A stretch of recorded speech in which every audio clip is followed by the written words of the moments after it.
أعوذ بالله من الشيطان الرجيم. بسم الله الرحمن الرحيم. پناوړم الله پاک تعالی رټلی شوی شیطان نه. شروع کوم په نامه د الله چې ډېر مهربان او پوره رحم لرونکی دی. هل أتاك حديث الغاشية؟ آیا تا ته د هغه خوریدونکي آفت خبر در رسېدلی؟ وجوه يومئذ خاشعة. ځینې مخونه به په هغه ورځ ترېدلي وي، یعنې ویرېدونکي او ذلیله. عاملة ناصبة. سخت زیار ایستونکي، ستړي کېدونکي، یعنې رنځ راښکونکي. تصلى نارا حامية. په سخت اور کې ننوتونکي، ایل کېدونکي. تسقى من عين آنية. د خوټېدلې چینې اوبه به د هغو د څښلو لپاره ورکړی کېږي.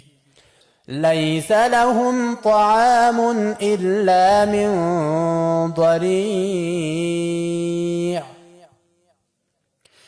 هغوی لپاره به د ازغو نه ډکې، یعنې اغزي لرونکي ونو څخه خوراک وي.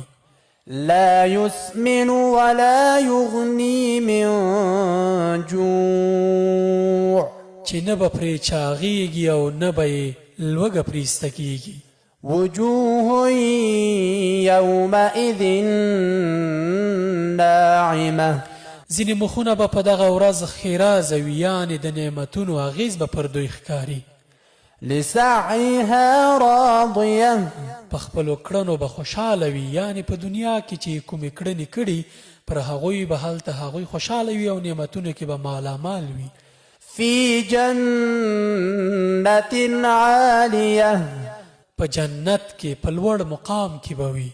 لا تسمع فيها لاغية. هیڅ چټي خبره یا باباییزه خبره به هلته نه اوري.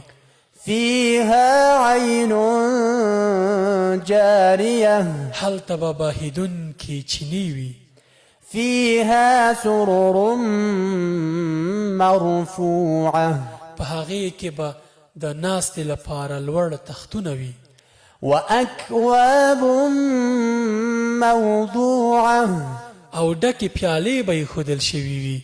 ونمارق مصفوفة. او پر بالښتونو به قطار قطار ایښي وي. وزرابي مبثوثة. او فرشونه به ښکلې غوړېدلي وي. أفلا ينظرون إلى الإبل كيف خلقت. نو آیا دوی دغه اوښې ته نه ګوري چې څنګه پیدا کړای شوې ده؟ وإلى السماء كيف رفعت. او اسمان ته نه ګوري چې څنګه د دوی له پاسه درول شوی دی؟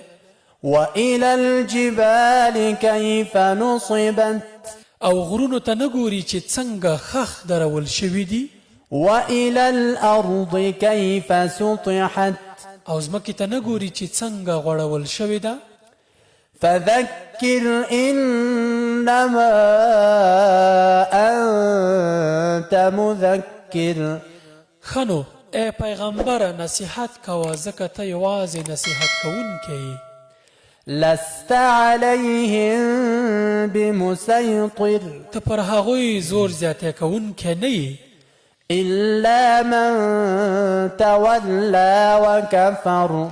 البته که څوک مخ واړوي او انکار وکړي، فيعذبه الله العذاب الأكبر. نو الله تعالی به هغوی ته درنده سزا ورکړي. إن إلينا إيابهم. د دې خلکو راګرځېده همدا موږ ته دي. ثم إن علينا حسابهم. بیا له هغو سره حساب کتاب هم همدا زموږ کار دی. صدق الله العظيم.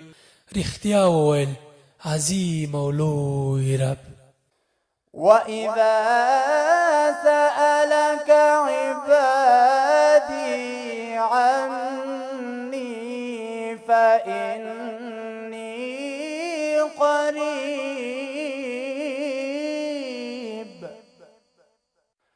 أجيب دعوة الداع إذا دعاني فليستجيبوا لي وليؤمنوا بي